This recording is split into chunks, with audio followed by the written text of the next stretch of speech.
नमस्कार, मैं हूं मनमोहित और आप देख रहे हैं प्रेस वार्ता एक नज़र की खास रिपोर्ट। कल से लोगों के फेसबुक मैसेंजर चैट में एक मैसेज बड़ी तेजी से वायरल हो रहा है, your children have been killed. इसको लेकर लोगों में कहीं ना कहीं दहशत भी है और जिला पुलिस की तरफ से आज एक प्रेस नोट भी जारी किया गया जिसमें कहा गया है कि किसी को घबराने की जरूरत नहीं है। अगर इस तरह का मैसेज आता है तो वह संबंधित थाने में शिकायत दर्ज करवा सकता है। कुछ इस तरह का मैसेज मिसेस इंडिया कंचन कटारिया के पास भी है, उनसे चर्चा करते हैं। मैडम, आपके पास भी इस तरह का मैसेज आया, क्या कहना चाहेंगे, क्या लोगों से आप संदेश देना चाहेंगे? मैं कल अपनी फ्रेंड के यहाँ थी तो अचानक से मैं ऐसी अपनी फ़ेसबुक खोली तो उसमें इस तरह से एक फ़्रेंड रिक्वेस्ट आई।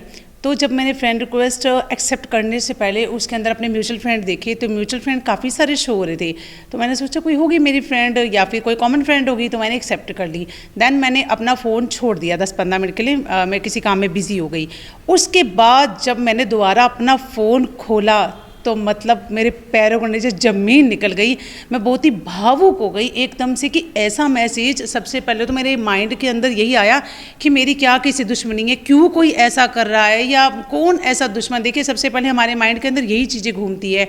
तो मैं बहुत ही शॉक्ड हो गई कि क्यों ऐसा, किस तरह से। लेकिन जब फिर मुझे प्रेस वार्ता के जरिए पता चला कि ये मेरे साथ ही नहीं है, सिरसा के और भी कई लोगों के साथ ये चीज़ हुई है, तो फिर मुझे ये न्यूज़ जब पता चली तो फिर इस देखिए विषय पर बिल्कुल चर्चा होनी चाहिए। इस तरह से सरेआम खुलेआम धमकी भरा मैसेज आना, वो भी हमारे बच्चों को लेकर, तो ये सच में बहुत ही गलत बात है और इस पे जल्दी से जल्दी कानूनी कार्रवाई होनी चाहिए।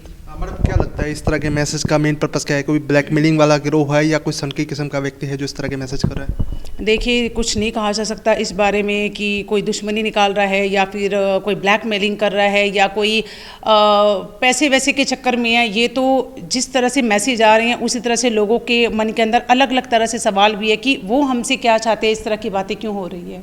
मैडम, आप सहारनपुर से ताल्लुकात रखते हैं और जैसा कि आपने पहले भी बताया कि इस तरह के मैसेज के रिप्लाई, जैसे आपने स्टेटस डाला तो कुछ लोगों के वहाँ से भी रिस्पॉन्स आए, इस तरह का मैसेज भी वहाँ घूम फिर कर आया है, तो क्या कहना चाहेंगे? बिल्कुल, सहारनपुर में हमारे रिलेटिव है रिंकू चंदन जी। तो जैसे ही प्रेस वार्ता के जरिए जो मुझे स्टेटस आप लोगों ने दिया तो मैंने वो लगाया, तो उसको लगाते ही रिंकू जी का मैसेज आया कि मैडम क्या ये वारदात सिरसा में भी हो रही है? मेरी व्हाट्सअप पे बात हुई, चैट है मेरे पास। तो मैंने कहा हाँ जी, यहाँ पर भी हो रही। तो उन्होंने भी बताया कि इस तरह से, मतलब नाम कुछ और उन्होंने मुझे बताया कि इस तरह का मैसेज हमारे पास भी 3 महीने पहले आया। तो मैंने उनको बोला आपने फिर क्या किया? कहने लगे हमने कुछ भी नहीं किया और हमने उसको ब्लॉक कर दिया, उसके बाद इस तरह का कोई मैसेज नहीं आया। तो ये हम बात कहीं हरियाणा की ही नहीं, यूपी में भी इस तरह की वारदात हो गई है। लेकिन अब देखिए, जिस तरह से बच्चों को मारने वाली बात है, कई लोग तो बिल्कुल चुप हैं, इस बात को अंदर दबाए बैठे हैं। तो मेरा लोगों से ये अपील है कि प्लीज़ आप चुप मत बैठिए। यदि ऐसी कोई घटना हम लोगों के साथ घट रही है तो हमें खुलकर सामने आना चाहिए और अपने नज़दीकी पुलिस थाने में जाकर हमें इस चीज़ की उनको कंप्लेन देनी चाहिए और उससे कार्रवाई हमें मांगने की मदद लेनी चाहिए। एसपी सिरसा में इस मैसेज को प्रसंज्ञान लिया और कहा है कि अगर किसी के पास इस तरह का कोई मैसेज आया तो उसे पैनिक होने की जरूरत नहीं है, बल्कि संबंधित थाने में शिकायत दर्ज करवाएं। आप लोगों से क्या अपील करना चाहेंगे और एसपी साहब से भी क्या अपील करना चाहेंगे ताकि ऐसे कोई भी गिरोह है उस पर तुरंत जो कार्रवाई हो? बिल्कुल, देखिए, जिनके पास इस तरह के मैसेज आ रहे हैं बिल्कुल ना घबराएं, ना ही आप किसी की बातों के अंदर आएँ। बिल्कुल अपने नज़दीकी पुलिस केंद्र में जाएं और ये कंप्लेन भी दें और हो सके तो पुलिस को खुलकर ये बात सामने बताएं।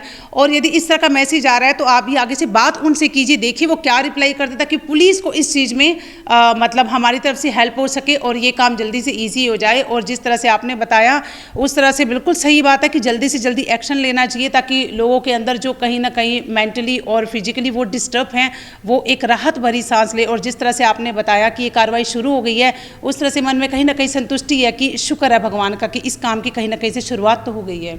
आप समय समय पर मुहिम चलाते रहते हैं, जागरूकता अभियान है, तो क्या इसको लेकर भी कोई अभियान चलेगा ताकि अधिक से अधिक लोग आपसे जुड़ें और आपके नेतृत्व में एसपी सिरसा को या डीएसपी को या किसी भी संबंधित अधिकारी को शिकायत दी जाए और इस पर कार्रवाई का पैनल बैठे?